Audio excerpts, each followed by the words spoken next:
Hello everyone, this is Anurag Soni. You are watching my video, and, and this is the video of the class 8th from the NCERT book Honeydew. Okay, students, and welcome my channel English by Anurag Soni. Please like and subscribe the channel so that you can get all the notification related to the video. Okay, students, and this is the chapter. This is the chapter Bipin Chaudhary's The Lapse of Memory, and second इसी का ये poem है the last bargain. So student this is the student the name of the poem, sorry chapter the last bargain. आपको समझ में ही आ रहा होगा इसमें कि इसका जैसा नाम है वैसे ही इसमें कुछ स्टोरी आने वाली है. एक अंतिम समझौता कह लीजिए, बार्गेन मोल भाव कह लीजिए, कुछ भी है जो आप इसको समझ सकते हैं आसानी से. कि जब हम मार्केट जाते हैं कोई कुछ चीज़ों को लेते हैं तो उनमें हम उनके पैसे जब तक कुछ कम कम नहीं करा लेते तो हमें अंदर से सेटिस्फेक्शन नहीं होता है. तो वही चीज़ है कि जब हम कुछ काम करते हैं, कोई सौदा करते हैं, तो उसमें थोड़ा सा जो मोल भाव करते हैं उसी को हम बार्गेन बोलते हैं. Okay students, so let's start the a bargain is an argument in which both parties promise to do something for each other. एक बार्गिन एक ऐसा आर्ग्यूमेंट एग्रीमेंट होता है, sorry, a bargain is an agreement in which both parties promise to do something for each other. एक bargain एक ऐसा agreement होता है, एक ऐसा समझौता होता है दो पार्टीज़ के बीच में, जिनमें वो आप एक दूसरे के लिए कुछ करने के लिए क्या करते हैं, प्रॉमिस करते हैं. ठीक है. Someone is looking for job. इसमें एक व्यक्ति है कोई जो जॉब ढूंढ रहा है. वेटिंग टू बी हायर्ड, कि कोई आए और उसको क्या कर ले, हायर कर ले, उसको किराए पर रख ले. He strikes a bargain but thinks it worthless. He tries again but does not like either. Strikes to bargain, और वह ऐसे बार्गिन करने के बारे में सोचता है कि जो उसके लिए क्या हो, अच्छा हो. बट ही ट्राइज, और वो इसको कई बार क्या करता है, कोशिश करता रहता है again, bar bar. But doesn't like either, फिर भी उसको क्या होता है, उसको वो पसंद नहीं रहता, अच्छा नहीं लगता. फाइनली, और अंत में, इन द लास्ट बार्गेन, अंत जो उसका लास्ट बार्गेन होता है, when he hired for nothing, कि जो उसको पहले वो कह रहा है ना कि he strike a bargain but thinks it worthless, कि वो किसी भी कीमत पर इस तरह की समझौते नहीं करना चाहता जो उसके लिए बेहतर ना हो, और ना उसके मन में तो वो रहता है कि वो एक, अभी आगे आप कहानी में समझोगे कि वो फ्री रहना चाहता है. तो लास्ट में वो क्या करता है, when he hired for nothing, जब उसको कुछ भी नहीं मिलता है, तब वो हायर जिसके द्वारा किया जाता है, तभी वो क्या होता है, ही इज़ हैप्पी, वो खुश रहता है. एज नेवर बिफोर, जितना कि वो पहले कभी नहीं रहा. What is the bargain, bargain क्या है, and why it is the best, और ये क्यों अच्छी होती है. चलिए तो हम लाइन बाय लाइन इसको स्टडी करते हैं.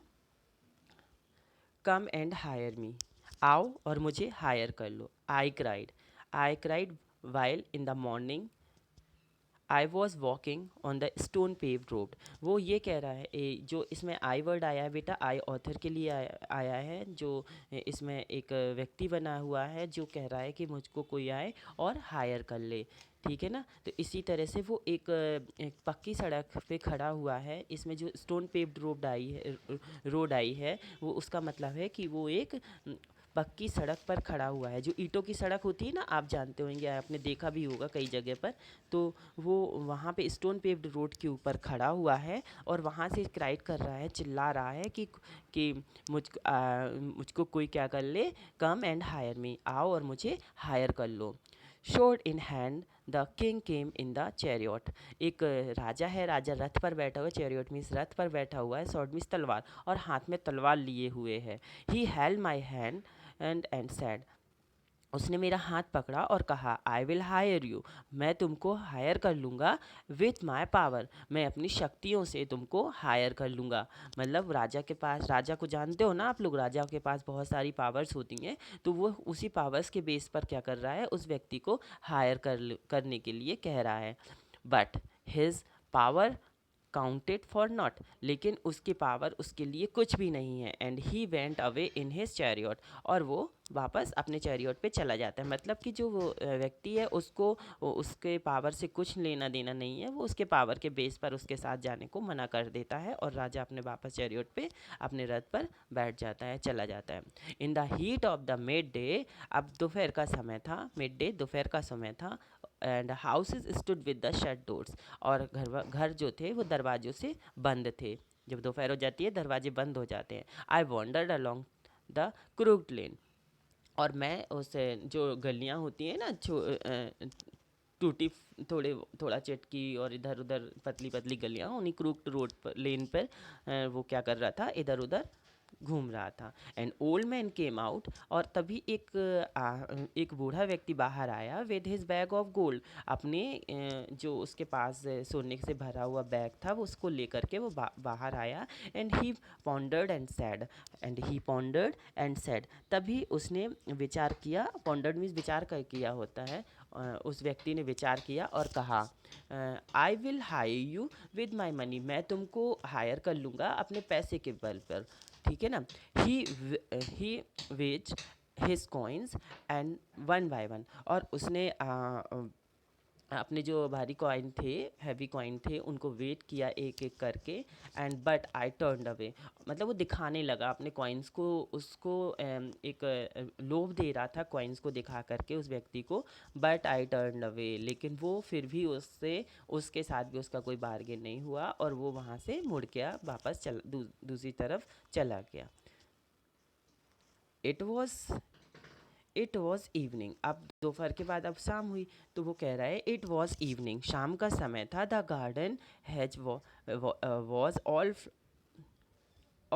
अ फ्लावर, अब वो कह रहा है कि शाम का समय था, और जो आप जानते हो ना, हेज मीन्स होता है अ रो ऑफ बुशेस और small trees usually along the edge of a flower of a garden.